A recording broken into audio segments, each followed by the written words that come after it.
Last episode, I found a docuseries about co-ops online and reached out to the creator. We decided to make this project a co-op. I'm so excited. Welcome back to Critical Mass.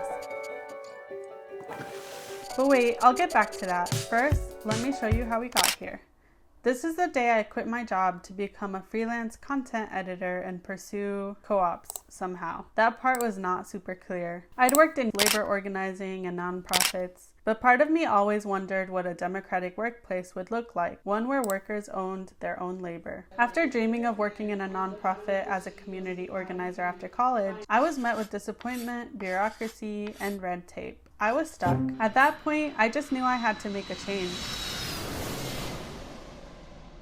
To celebrate, I went to one of my favorite coffee shops and walked around my city's beautiful waterfall, contemplating the decisions that had led me here. So why did I quit my job? In one of the worst economic markets to do it? Probably. I decided to leave my job of 2 years where I worked as a digital organizer for a union. And I did it to create a co-op ecosystem in my southern town of South Carolina. In a state with a booming manufacturing industry but a minimum wage of $7.25, yeah, still. I knew my community needed co-ops more than anywhere else, but I didn't have the answers I needed to get started, and I know others in my community are in a similar spot. The only other worker co-ops around me are over an hour away. If I wanted to meet others interested in co-ops, I'd have to go out and find them.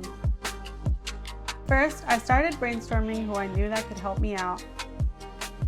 There is a co-op ecosystem about an hour and a half away in Asheville, North Carolina, where I could interview co-ops to see how their operations are run and how they make decisions. Next, I looked for a co-op coach and open positions at co-op. I even went to one of the biggest conferences in the labor movement, hoping I'd find like-minded people. I went to 2 different co-op sessions, both on union co-ops. It was one step closer to my goal of learning about co-ops. Honestly, I was shocked that my experience in labor organizing could tie back into co-ops. So what are union co-ops? I learned that unions can represent the interests of worker owners in a co-op. Unions can also leverage tons of capital and resources that can help in establishing co-op. A great example of a union co-op is Lobster 207. Lobstermen who were working as independent contractors in Maine faced several obstacles, including plummeting prices per pound of lobster. When they weren't able to make ends meet, the lobstermen reached out to the machinists union, who agreed to represent them. But the machinists knew that traditional labor organizing would not work with no employer to negotiate with, so they got creative.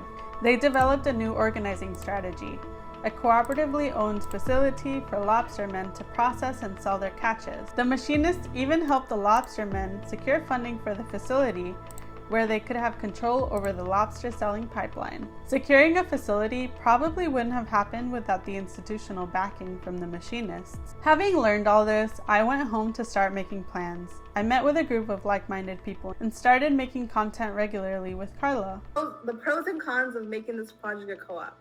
I think the main con for me would be taxes and figuring out the whole legal part of it, because we are in different states, and if we have other members in other states too, like the legal part I think is the biggest con for me, because I don't know how to navigate co-op legal structures and stuff. So yeah, that's my main one. I guess another con is that it's for sure more work than just starting a regular project. Yeah. There will potentially be some hurdles that we have to overcome to make this project itself a co-op. And I also agree that making this project a co-op, I think, is the ultimate test of whether this model works. We really are experimenting, because I have not been able to find any sort of creative project that's a co-op. There's definitely no co-op movies that I've seen. There's no co-op series, anything like that. I think people in the co-op space also understand that there is a need for this sort of content, of these stories. And I think people who are outside of the co-op space are going to just find it interesting that there are other ways to organize and structure your workplace that are functional. I really think a pro of making this project a co-op is that there will be transparency between the members, the team, the crew. That's something you don't really get with Hollywood, with commercial projects, with anything video related like that. Now, as I'm part of the story and Vane is part of the story, we are now also making our own co-op.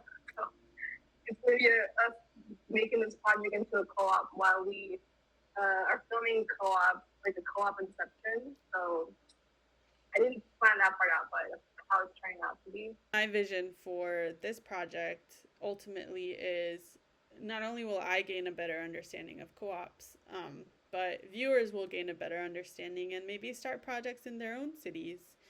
Can we make it so that co ops are successful and workers in a co op know what it takes to run a business and know how to exist within this economy, but have power through housing and through job security and through generating wealth for their families? Another pro, I think, is just figuring out different ways to get creative projects made. Being able to find a sort of co-op structure that can get these projects made, and can be duplicated by other people.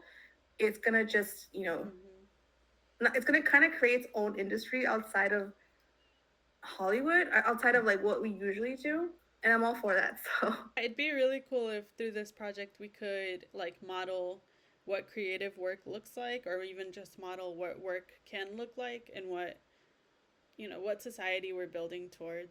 Like there's something to be said about like instead of maybe me launching a docu series and you launching one and we like compete, we're like working on this together, and yeah, like there's something to be said about the mutuality of that, like the fact that we want to create something together and we have more capacity doing it together, and it's going to be a little easier for both of us. Something to be said about just the collaboration that co-ops yeah. allow. The spirit of the cooperatives, right? Yeah. Is like people getting together for a mutual benefit or whatever. It's like, oh, alone you'll get there faster, but together you'll go further. And that's kind of like what I think cooperatives are all about. And this project is pretty much, turning out to be. Yeah, I really like that. Simply put, I plan to start living and breathing co-ops for the next year. One way or another, this has to work. Subscribe to the channel to see the next episode,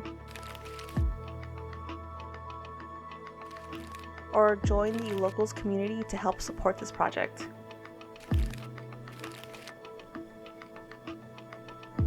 Follow me on TikTok to get more behind the scenes of this docuseries. Alright, until the next episode.